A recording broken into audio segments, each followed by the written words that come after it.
Hey, so this is the Drunkalogs, a podcast about addiction and recovery in which each guest shares their version of how it was, what happened, and how it is now, and then endures a half-hour Q&A at the hands of your host, Nick Morton.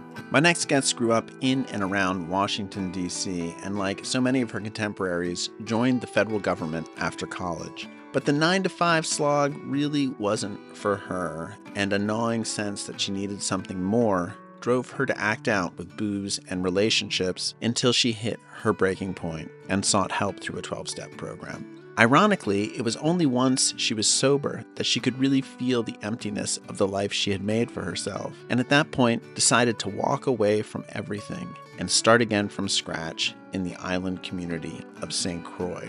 She's back in DC now and has recently published a new book, Spirit Vigilante, in which she shares her own experiences on her spiritual path and some of the tools and techniques that have aided her.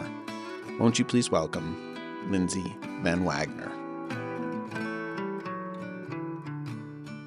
You're Lindsey, what is your last name? Van Wagner. Van Wagner. That's such a great name. I have to say, it sounds like like some sort of English rock star or something. Oh, thank you. I like You that. kind of look like an English rock star too, to be honest. But Perfect. So, and you grew up in DC, you were saying? Yes. Your whole life. And so, Yeah. I guess what was your like childhood life like? Was it healthy, normal, dysfunctional? Yeah, it was suburban healthy. Right. Nice. No. That's good. Classic. I'm the oldest of four. Right. And then Wow, that's a lot. and then I have a couple step siblings on top of that. Right. So yeah, it was normal-ish, my parents got divorced. The rest of my family is very well adjusted to the world. And so How old were you when your parents got divorced? 15. 15. And had you started like drinking by then? Yes. So what was like your first exciting boozy experience as a kid? The first exciting boozy experience was I was with a friend at my mom's house, actually. It was really confusing. My parents were separated, but not divorced. We didn't know they were separated, whatever. So I was at my mom's house at the time, and I was like 14, 15. And a friend and I got into the liquor cabinet, and I didn't understand the potency of liquor versus beer. Like, I had a few beers here and there, Right. at parties, and we just crushed it and got completely obliterated, and I loved it right away. And then I started drinking more and more at said parties and things because I just thought it was magic. It made me think, oh, this is why adults drink that disgusting stuff. This is how people live and survive.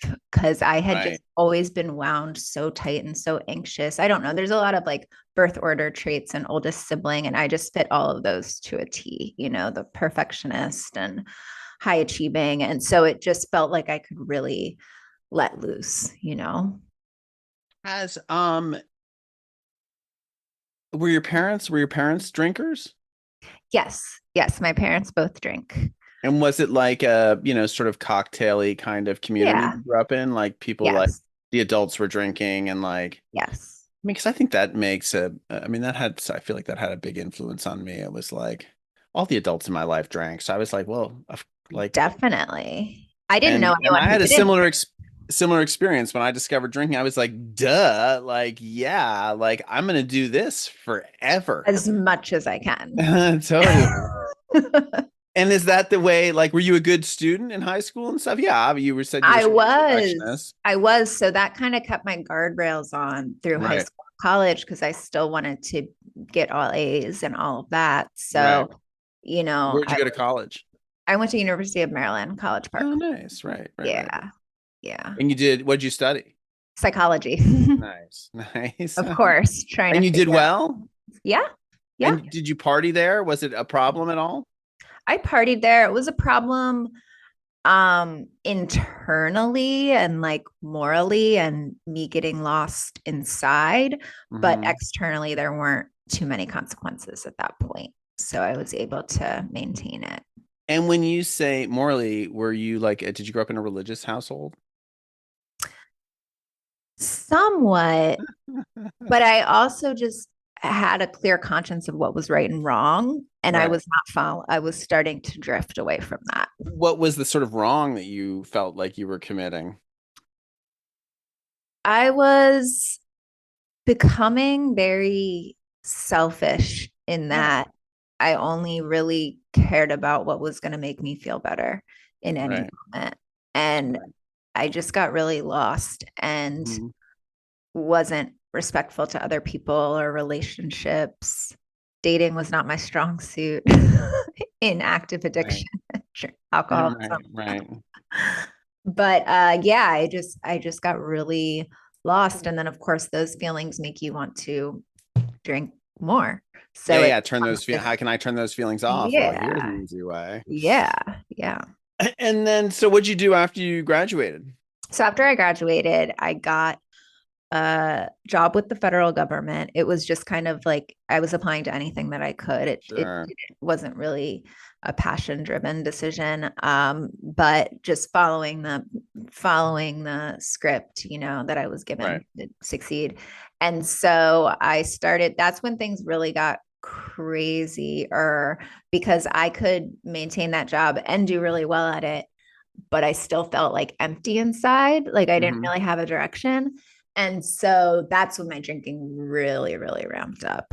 I And were was, you living in DC at that point, or were you living at yeah, I home? was, I was living in Kensington, Maryland at that point Right. with a boyfriend. Yeah, for part of it. Right. And I just, I think I was so internally confused and dissatisfied that I just drank whenever I could. And that became my life. I had no other hobbies that revolved around anything but drinking. So, Yeah, I relate. I had no hobbies. I mean, I would play tennis sometimes, but like I really didn't have anything that was driving me aside from like yeah, collecting my paycheck and getting fucked up. that was it. Yeah. And so then what happened? How did that sort of evolve? Things started to get more and more chaotic. I got the DUI at 21. That didn't really wake me up at all. I just felt like I was in the wrong place at the wrong time. Right, kind of the price Everyone of doing drinks, business. Yeah. everyone drinks and drives. Like I'm surprised, I don't have more. But Right, I just exactly. decided not to, I was leaving this. People in the DC area will know this. There's a place called Clyde's. And at the I time know they had half, Clyde's. Clyde's? Okay. So the Yeah, one near me is about a half mile away from a police station. And they right. have half price wine nights on Mondays. And so I left at last call, half price wine night. You do the math. Police just sit there and wait. And Right. that really did not tell me anything about my drinking. That was not a red flag. That, like I said, I just got unlucky, and I'll be more careful, but I didn't stop drinking and driving Right. at all. So yeah, more stuff like that. I was treating my boyfriend at the time really, really poorly. Talking to other guys, just getting attention wherever I could. There was just all the love and things that I didn't know how to give myself. I was just looking for. I didn't know what I was looking for. I was just seeking comfort in a weird way. And then, I ran into a parking gate leaving brunch one morning because it wouldn't open fast enough, and I needed to get to the next bar. It's like 11:30 a.m. Things like that. That still I just wasn't doing the math that it had something to do with my behavior. And Right. um I was starting to want to get honest though, and I remember telling this one boyfriend that I had cheated on him and I would try to do better, and it just kept happening over and over. And I couldn't control I felt like I was going crazy because I couldn't stop drinking. I didn't want to stop drinking, but I couldn't control the amount that I was taking in. And Right. I would take breaks. I would even do like the whole 30, health thing, and not part of that was no alcohol for 30 days. And I'd be like, awesome. So now when I just have one beer, it's going to feel like the greatest thing ever because I haven't had anything in so long. That'll be such a treat. And I just am the type of person that once I start drinking, I cannot stop. So through a lot of trial and error and finally seeking a therapist at my poor boyfriend's request, or more like ultimatum, to seek professional help, I would just come in with these stories and week after week. And he'd say, "Do you think the drinking has something to do with this?" And I'm like, "No, I just need to figure out my mental health and then I'll be able to drink less." And, that whole thing. And then he finally said, "Why don't you just try, see how things go?" And he told me about recovery meetings and all that, which I was not interested in because I didn't think I was an alcoholic. But just that system of denial. And then I finally just had a moment of clarity, or something entered my mind, like, who even are, it all just caught up to me. And I had this moment looking in the mirror of, who are you? What's the end game here? Like, what are you doing to your life? What are you doing to yourself? This isn't how things were supposed to turn out. And then there was a little part of me that thought, maybe, what if I tried to get healthy and could, which hadn't been a thought. I just had spun this whole narrative of how I'm destined to, a dark, inevitable demise. And so there just was a small, tiny enough little mustard seed size hope in me that thought to try something different, which I can't explain. But that's when I started taking opposite action and actually seeking help and admitting that I don't know everything, which was really hard. And so what did you do? Did you go to a meeting? Was that Yeah. So right? I kept going to therapy, and then I finally went to a meeting, and How did you find that first meeting? Was it your therapist, or just like you looking online, or a friend, or what? yeah, so I had on Facebook, I had seen a friend post, and I had been looking at all these forums about sobriety and like drinking and trying, Had you taken the test, the of online test? course, of course, like all of them. They all must have Right. been flawed because they were all saying I was an alcoholic. And I saw this guy's Facebook status that said 1 year sober. Right. And he was someone that I used to party with, and he, was crazy. And I thought it was a joke. And I messaged him and was like, are you actually sober? What is that? Right. What are you doing? And he was living in North Carolina at the time, but he said, no, I'm sober. I've been going to meetings. I went to rehab. I can't I can't go to a meeting with you, but my mom's gonna be at a meeting this Sunday at blah blah blah church. So you should go and meet up with her. And so I did, and I just sat there and listened and hid and don't remember anything really that happened. But I got in my car after and I just sobbed and was like, oh my God. It's the only time in my life that I cried, not really knowing exactly why. And I think it was a dichotomy of relief and then also just fear and dread of what was to come. Like I found where I need to be, but I found where I need to be. So it's, How old were you at that point? I was 28. 28. Wow. So you did some Yeah. time. You did some time in the alcohol wars. Yeah. Yeah. Um, Enough. yeah, for sure. Well, that's amazing. And then you stayed sober from that point forward? Yeah. Yeah. So I just celebrated in September 9 years. Wow, that's amazing. Congrats. Yeah. That's so Thank cool. you. Thank you. When did Eh, you get sober? Oh Lord, I'm losing track now. This is embarrassing. I've become so Good thing. irresponsible. Like I haven't really been going to meetings. I mean, I have so many sober friends, and like I do this, and like I have a lot of like sober type, like I volunteer, like I Yeah. do a lot of the stuff, but I don't go to meetings so much anymore. And I would say I think I'm, let's see, it's going to be, this is the 25, so I'll be 14 years sober in May. Oh, wow. Congratulations. But I had like a not similar experience to yours. I mean, I got into a car accident. It wasn't a bad car accident, but it was enough. And I had had a DUI before, and so I'd had enough. There's that old adage that I love, which is like, alcohol is fun, and then it's fun with trouble, and then it's just trouble. And I had Yeah. sort of like, I had a lot of trouble. I had a lot of fun, and then I had some trouble at 18 that kind of scared me, but not enough to like get Mm. me to get my shit together. And then I went sort of 22 years of just kind of like managing the trouble. And that was a lot of my relationship to alcohol was like, how much trouble am I going to get in tonight, you know? Yeah. And that was always the calculation, like how can I mitigate the trouble? And it would go on and on in my head. I mean, one thing I did not anticipate, and I don't know if I've talked about it on this podcast, I'm sure I have, but that, like when I stopped drinking, that interior monologue about how much I was going to drink stopped. And I had no idea how much effort it was taking up in Yes. my psyche, just like this ongoing conversation of, you know, how would I or not be able to control my drinking on any given night?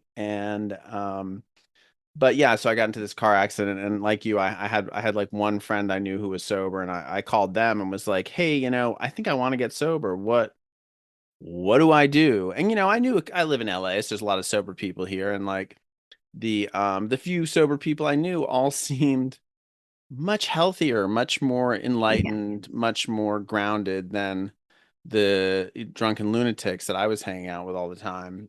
But yeah. So and then I'm curious, at that point that you got sober professionally, what were you doing? Were you still working for the federal government, or Yes, I was still working for the federal government. are you still working for the federal government? No, Right. I'm not. I am not. I Yeah, so I was about 1.5 years sober, still working for the federal government, and had kind of like an emotional, mental rock bottom in sobriety of just reevaluating my life because I think I was able to kind of live in denial of the things that I was doing, Mm-hmm. and that's why I drank so much, just because I was like, I know I'm not doing what I meant to do, so I'm just Right. gonna like do the bare minimum. And oh, there's a fly in here, um, and figure it out. And then, first of all, I can relate so much to how much energy. Like I have notes in my phone of rules for drinking, Right. The and then endless rules. oh my God. And it was like taking up so much headspace. And I'd wake up the next morning and be like, well, I guess I changed my mind, Right. Yeah. I guess I'll try better next time. But anyway, so like this kind of quiet desperation came to the surface when I had enough sobriety to kind of clear my mind and was like, I can't do this anymore. I can't live in this denial. And I prayed for it to be enough. I just wanted to be a normal person with a federal government job who goes to work Monday through Friday, goes home at night, has fun on the weekends, travels 1.5 weeks a year, and is cool with it, And I just Right. couldn't fit into that. And it finally just came to a halt. And I got really depressed and I was hospitalized because I just wanted to kill myself. I didn't know what to do with all of that energy. Right. So all of that to say, I'm not working for the federal government anymore. And I've kind of tried to carve my own path since then. And what does that path look like? Like what are It's you like it looks like a zigzag. It looks not like a path. I Right. heard recently someone say, how do you know you're on the right path? And they said, because it disappears. And that's kind Right. of how I feel. Like I never really know where the next jump is. Right. It's looked like since I was hospitalized for depression and wanting to kill myself, was moving to an island for 3 years to kind of have my soul searching journey away from the city, away from my family, away from everything my whole entire model, just to figure out who I am without all of that. Mm-hmm. And so I taught yoga there. I worked at a botanical garden gift shop, like things that I don't need a lot. I'm pretty Right. minimalist. So Right. I just slowed down and really allowed me to heal. And I stayed sober through it and did it all on my own. I didn't know anybody there. And that was a really good character building experience. What was missing from that is I didn't feel like I was serving in the way that I meant to. And as Mm. much as I would love to just like be that person who sits under a palm tree all day and teaches yoga and does this and does that, I just felt like I was supposed to be doing more. So again, I was in that same discontent of there's more that you're supposed to be doing. So it was similar to that NIH thing. So then I moved back home and went to pursue a degree in social work, had a really, really traumatic incident happen to me in that process while I was interning at a local hospital. And that all came to a halt. And so then I was just left with, I was going through a bad breakup at the time with someone who was in active addiction. And it felt like all of my pillars of identity, like just when I had thought I'd gotten it figured out, were just fell. And I was left with nothing but writing, which I knew I had always wanted to do anyway. And so then it was like, okay, now there's no excuse. So I started going to a bunch of writing classes. I went to a conference. I figured out how to write a book proposal, wrote my books. And then, among other things, I've started a wellness studio in the area here and teach yoga, teach writing, creative writing classes, stuff like that. And just kind of day to day see where can I serve and what's working, what are people liking that I'm offering, how can I help. And do you have like an online presence? Are you like an influencer as well, so to speak? I know that's kind of a naughty word Yeah. at this point, but like, Yeah, I hope that I influence people, but yeah, I am on Instagram. right, And then I have an email newsletter. I'm still working on that. Like I'm working with sure. a business development coach to kind of try to see where my platform's going and how I can take this book and my skills and uh, And what's the book called again? it's called Spirit Vigilante. And what's the idea of the book? The idea of the book is to really embrace your true self and figure out, come back home, come back to remembering who Charles Bukowski said, who were you before the world? Do you remember who you were before the world told you who you should be? And I love that because it's it's about coming back in alignment with your soul. And so what does that look like? Because that's really abstract. I weave in parts of my story, but then very explicit lessons and techniques that people can follow to use the things that helped me on their Mm-hmm. journey. So there's a little bit of memoir in there, but Mm-hmm. only to provide like Context. context. Correct. So it's Right. very, very user friendly from the reader's perspective. And I go through 8 different phases, if you will, of how to start that process, and how to always stay on that process. So I chose the number 8 because it's like the sign for infinity. And we're always kind Sure. of, as you know, growth and recovery is not linear. So we're always kind of bouncing, but at least it provides a framework so that there can be some direction. That's interesting. I had this experience in once I was sober, where we were invited to go do karaoke, and with like a bunch of like we had preschoolers, and a bunch of like preschool parents were getting together in K-Town to do some karaoke, and I went down, and like whatever, everyone was pretty drunk, and but I wasn't, obviously. And I did karaoke, and like I had like the best time. Like I loved it. And Oh, I was like, you know, I was kind of like trying to like find the sense memory for like where had I felt that before, and like what was that, like right.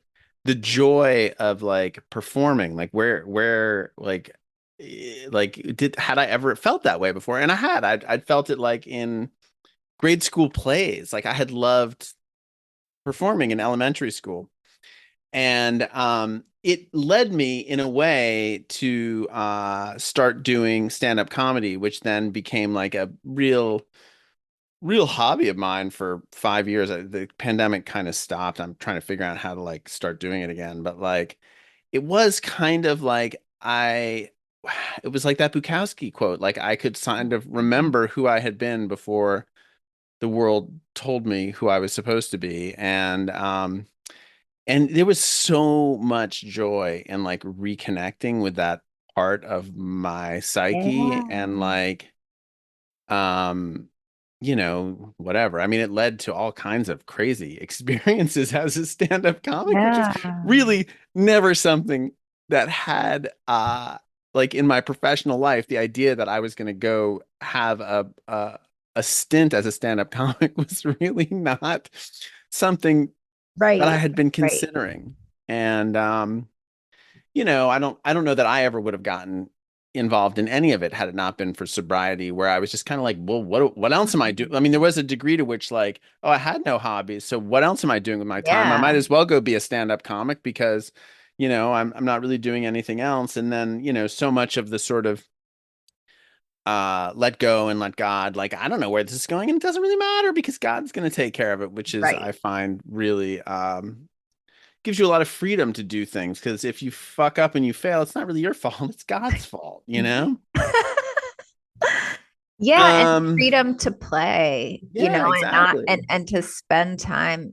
Not everything has to have a direct output or product, and Or just quantifiable. I mean, like exactly, when I started exactly. doing this podcast, a lot of people would ask me, like, well, what are you doing with this podcast? Like, assuming I'm going to turn it into a TV show or I'm going to sell it to something, or I don't know. I was like, I mean, the podcast kind of is what it is. Like, I don't, it Right, doesn't right. need to be anything else but this. Like, this is fine for me. Like, I don't, Yeah, if it became something more, I'm okay with that too. But like, it doesn't have to. Like, I'm not like trying yeah. to turn it into something. I'm curious, and I don't know if you are okay speaking about it, but like when you were hospitalized for, suicide, essentially, did you actually try to take your life or no? No, You were just no. depressed. Yeah. And how did you ultimately, this is by the way, a topic I explore a lot in this podcast. So, um, how did you ultimately, sort of wean yourself of suicidal ideation? How did you get off that? Know Like, that I I mean, because have. what's that? I said I don't know that I completely have. Right, right. Um, sorry, were you finished with the question? No, that's really Oh, it. okay. That's How did it, really. Like, and I guess like, I mean, like a lot of things in life, like your weight isn't something you just stop managing. Like, your right, health is right, not right, something right. you stop managing. And I think there is this conception that like our mental health is something that we should sort of not have to manage, but obviously a Yeah. lot of us have to manage it. So, and um so do you manage that like impulse? Yes, yes. It definitely it goes through phases. I'm happy to report that I haven't sunk to a place very low recently where it's been like an active idea. Right. Sometimes there's those passive thoughts of like, I just don't want to be, it'd be kind of cool if I wasn't here right now because I don't want to Right. experience this feeling. Hmm. But yeah, I really like how you used the example of health and weight because it isn't something just like recovery, mental health is always something that you're gonna have to manage. And I do take medications, so I'm Hmm. very transparent about that. Under psychiatric care, of course. I have bipolar 2 disorder, and Hmm. a big part of that is depression. So Right. I do that. I am very open about how I'm feeling, and I have a couple of people that I can call anytime I'm feeling that way. So that's Right. one way that I manage it. I'm an like crazy journaler writer. So Mm. sometimes just putting things on paper of how I feel and just helps me stay honest with myself and kind of when those thoughts start to come or I feel myself going in a direction, it's like, no, we're not going to do that today. This is, Right. we're living differently now.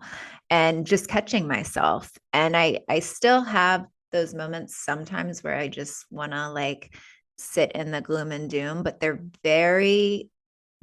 much less frequent now.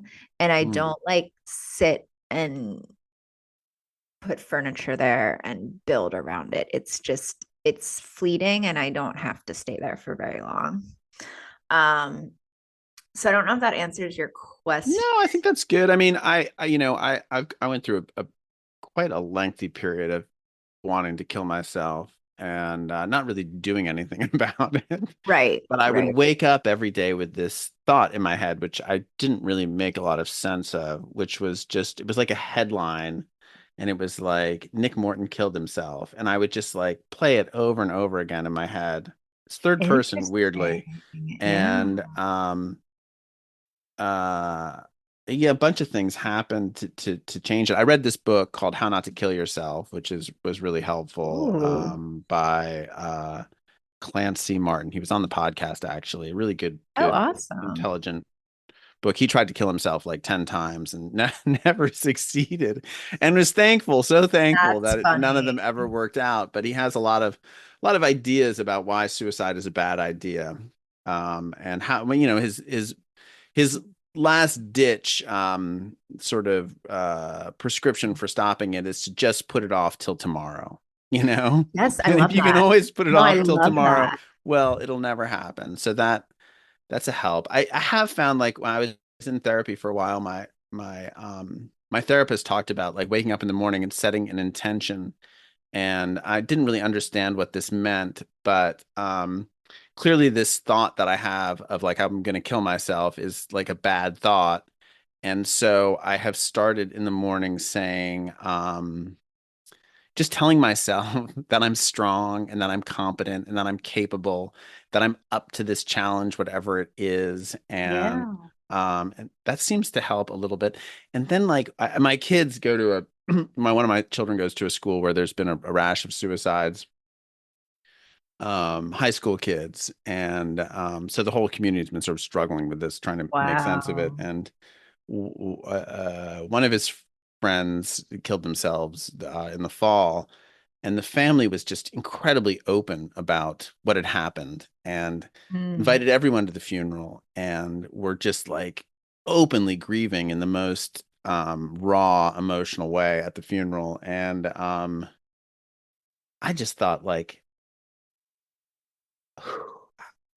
how pathetic, not pathetic, but like, who am I to dare like give Yeah. this up? Like, how dare I like contemplate the, walking away from the privilege of being alive? Like, how could I even Mhm. have ever had that thought? So that was like the rational part of it that has really helped me. And then, and this is sort of funny, but like, I got sick subsequently 10 days later, and I was on the floor in my bathroom just vomiting so horrendously, like I haven't done since I was in high school. And I had this thought where I was like, oh my God, I'm gonna die right here. And I was like, And you didn't want to. I don't want to die. And I realized it, like, in a just primal, visceral way, that Yeah. actually I don't want to die. Like, that is not something I Right. actually am interested in doing right now. And I've enjoyed some relative peace since then, which I don't know. I really I like how didn't you, mean to take over your podcast interview here. no, no, I'm interested, and I really like how you used the term wean off, because Right, some might think like, what do you mean? Because you usually wean off things that are helpful, right? right, And it is like a weaning off, because it almost feels, depression and suicide for me go hand in hand, and it almost feels like a security blanket. Like I can always go back to it, and it's so familiar, and I know what that feels like.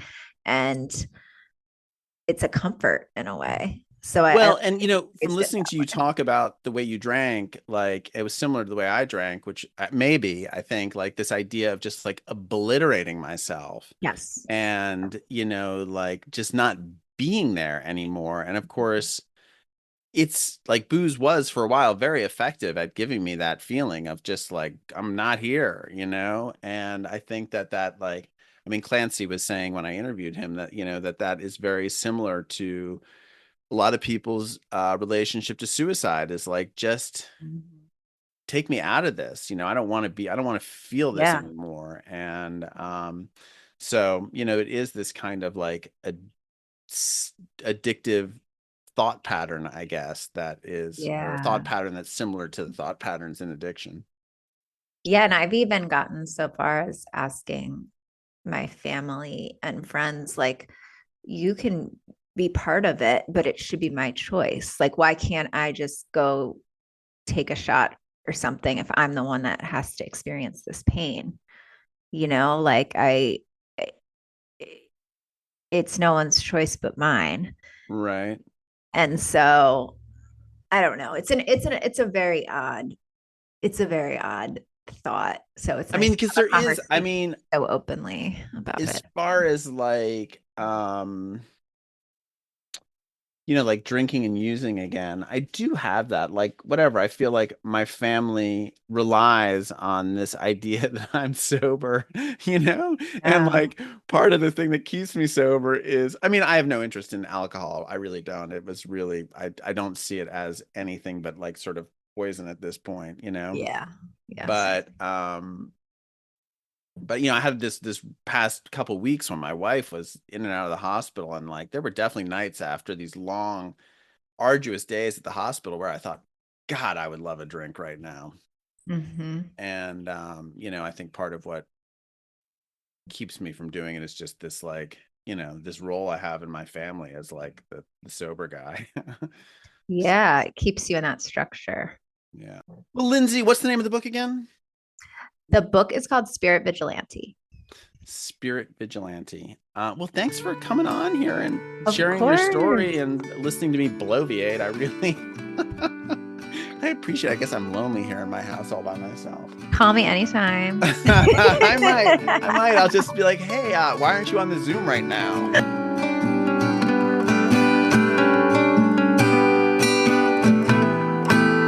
Thanks for listening. You can support this podcast at patreon.com/thedrunklogs.